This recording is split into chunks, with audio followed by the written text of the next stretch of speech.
Bonsoir Kevin, vous êtes membre de l'association StrasWeb et vous organisez ces ateliers Wikipédia. À côté de vous, il y a Claude, un de ces fameux contributeurs Wikipédia.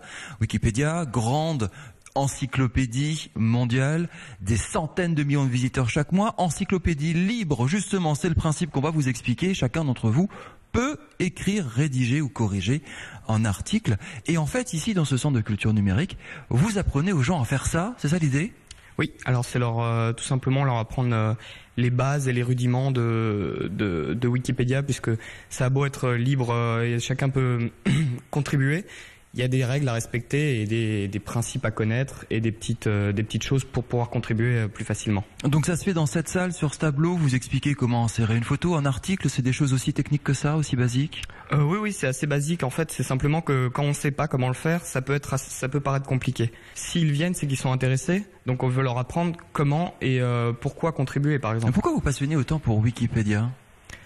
Est-ce que Wikipédia a besoin de StrasWeb pour exister ? Voilà, je vais poser la question dans l'autre sens. Alors pas du tout, non, nous on n'a pas cette prétention.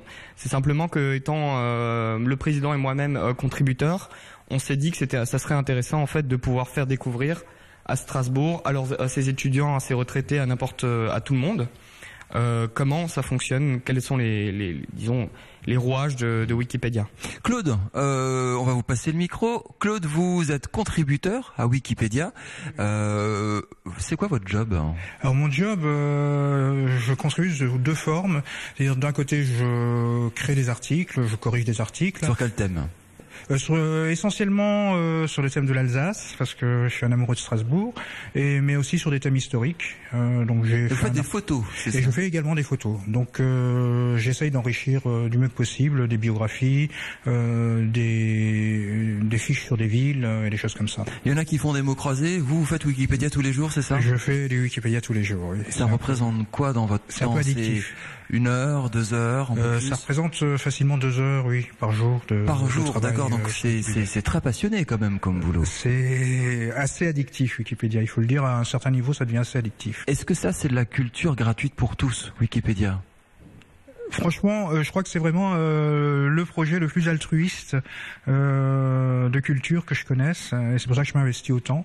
C'est-à-dire que vraiment on met à disposition des lecteurs et je me rends compte au moment de la campagne des dons qui vient de se terminer. Oui, elle a été lancée ces dernières semaines où voilà, vous lisez Wikipédia, donnez un petit peu d'argent pour soutenir le projet. Quand je vois les commentaires que les gens laissent en faisant leurs dons, disons que ça me conforte dans mon idée que Wikipédia est une aventure formidable. Kevin, moi j'entends des professeurs dire, voilà, vous avez des devoirs à faire, faites un exposé, faites ci, faites ça, s'il vous plaît, n'allez pas sur Wikipédia, allez voir une vraie encyclopédie.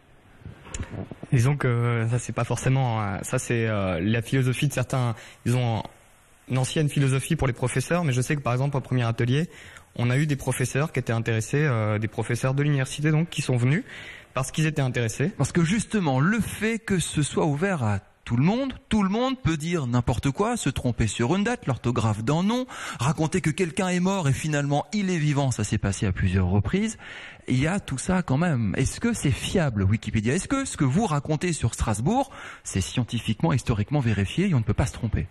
Disons qu'en fait justement pour ça, il y a ce qu'on appelle les sources et ce qui permet justement d'affirmer nos propos. Donc nous, en tant qu'anciens contributeurs, on essaye justement de toujours affirmer nos propos. Donc ça peut être justement avec n'importe quoi, un article des dernières nouvelles, une interview quelconque. Mais quand on avance quelque chose, on essaie toujours de le sourcer pour que justement après, on puisse pas nous faire de reproches. Que la personne qui voit, par exemple, construite en 1771, puisse cliquer sur le lien à côté. Construite en 1771, c'est l'article que vous avez mis en ligne il y a quelque temps, c'est cette fameuse place d'Austerlitz, c'est ça qu'on voit à l'image. Qu'est-ce que vous avez raconté, par exemple, sur cette place à Strasbourg ?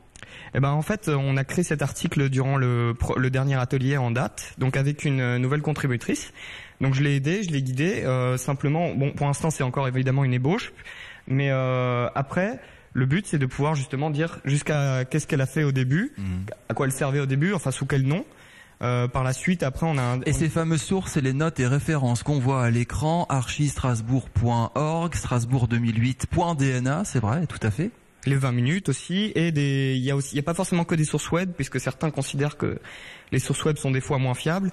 Et vous, dans les photos que vous publiez, par exemple, c'est votre curiosité que vous mettez en avant, c'est votre savoir, votre culture? Alors, les photos que je publie, en fait, j'étais photographe dans une autre vie, reporter photographe dans une autre vie, et je me suis dit que j'avais un fond photographique assez important de personnalités décédées, donc des années 70-80, et qui ne figuraient pas sur Wikipédia. C'est-à-dire, il y avait des notices, et ces notices n'étaient pas illustrées parce que trouver des photos, illustré, tout simplement, les photos libres de droit, ces personnes. Les photos libres de droit sont très difficiles à trouver, et je me suis dit bon, ce serait déjà une première étape de faire don à la communauté d'un certain nombre de portraits de personnalités.